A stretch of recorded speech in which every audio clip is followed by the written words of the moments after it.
On a quiet autumn evening in a small Midwestern town in the United States, nothing suggested that the night would end in one of the most unsettling crime investigations the community had ever experienced. The streets were calm, porch lights glowed softly, and most families had already settled indoors. At 9:47 p.m., a single 911 call changed everything. The caller was a woman, her voice shaking, reporting that her neighbor's house was wide open and the lights were on, but no one was answering. The neighbor, a 32-year-old school counselor named Daniel Harper, was known for his routine and reliability. He never left doors unlocked. Police were dispatched within minutes, unaware that they were stepping into a case that would stretch on for months and expose secrets hidden beneath a peaceful surface. When officers arrived, they found the front door ajar and signs of a sudden disturbance inside. A chair was overturned. A coffee mug lay shattered on the kitchen floor. There were no signs of forced entry, no obvious blood, and no immediate indication of a struggle violent enough to explain a disappearance. Daniel Harper was nowhere to be found. His phone, wallet, and car keys were still inside the house. For investigators, this detail immediately raised concern. Adults rarely vanish without essential belongings unless something has gone terribly wrong. The house was secured, and detectives were called in. As they documented the scene, they noticed something subtle but troubling. The bedroom looked untouched, but the bathroom sink was running, as if someone had left in a hurry. Outside, the backyard gate stood open, leading toward a wooded area behind the property. Search teams were organized that same night. Officers, volunteers, and K-9 units combed the woods until early morning, but found nothing except footprints that ended abruptly near a gravel service road. By the next day, the case shifted from a welfare check to a missing person investigation. Daniel's family arrived from out of town, stunned and desperate for answers. Friends described him as quiet, dependable, and deeply involved in his community. He had no known enemies, no criminal record, and no history of disappearing. Detectives began reconstructing his final known movements. Surveillance footage from a nearby gas station showed Daniel buying groceries at 6:12 p.m. He appeared calm, alone, and showed no signs of distress. That was the last confirmed sighting. As days passed with no leads, investigators widened their focus.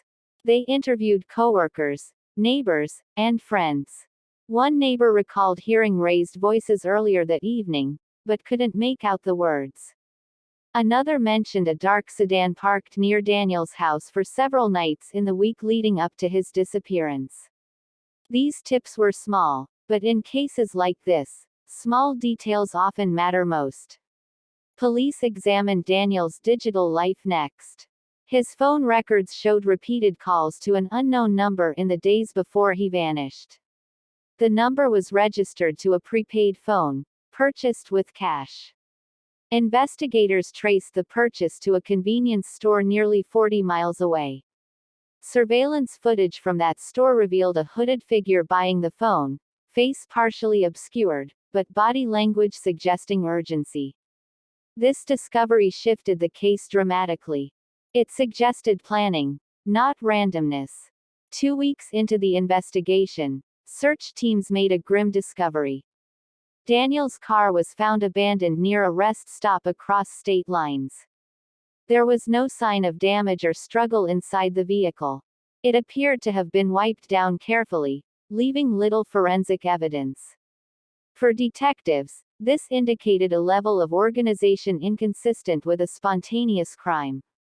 Someone wanted time. Someone wanted distance. The case now attracted state and federal attention. Behavioral analysts reviewed the evidence and proposed a chilling theory. Daniel likely knew the person responsible. The lack of forced entry, the calm state of the home, and the phone records all pointed towards someone he trusted. Investigators returned to earlier interviews, listening again for inconsistencies. One name began to quietly stand out. A former colleague, recently terminated from the same school where Daniel worked, had been mentioned repeatedly in background conversations but had never been a primary suspect.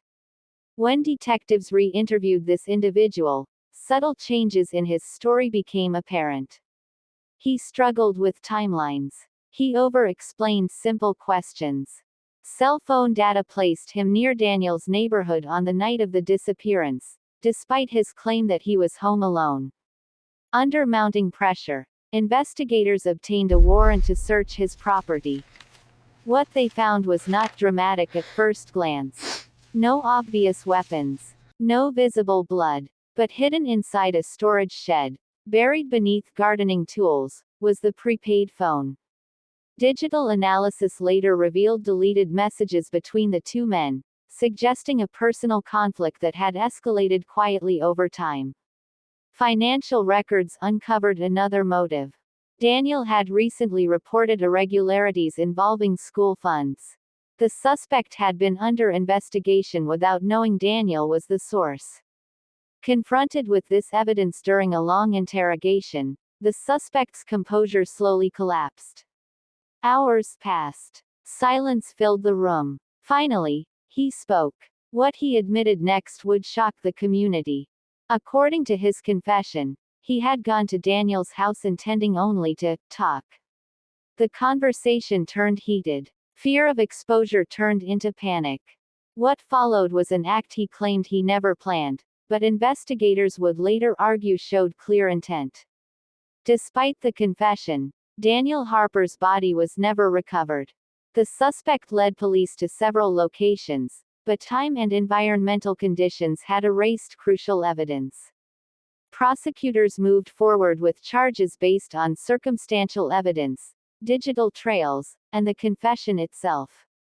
The trial lasted weeks. Each day, the courtroom filled with residents who struggled to reconcile the horror of the crime with the familiarity of the faces involved. In the end, the jury delivered a guilty verdict. The sentence ensured the suspect would never walk free again. But for Daniel's family, justice felt incomplete. Without a body, without final answers, closure remained out of reach. Today, the case of Daniel Harper is remembered not just for its outcome, but for the lessons it left behind. It reminded investigators how silence can hide danger, how trust can be manipulated, and how ordinary lives can unravel without warning. In small towns across America, his story continues to echo, a quiet warning that sometimes the most disturbing crimes leave behind the fewest visible traces. For Crime Snap USA, this case stands as a reminder that behind every police report is a human story, and behind every quiet neighborhood, there may be secrets waiting to surface.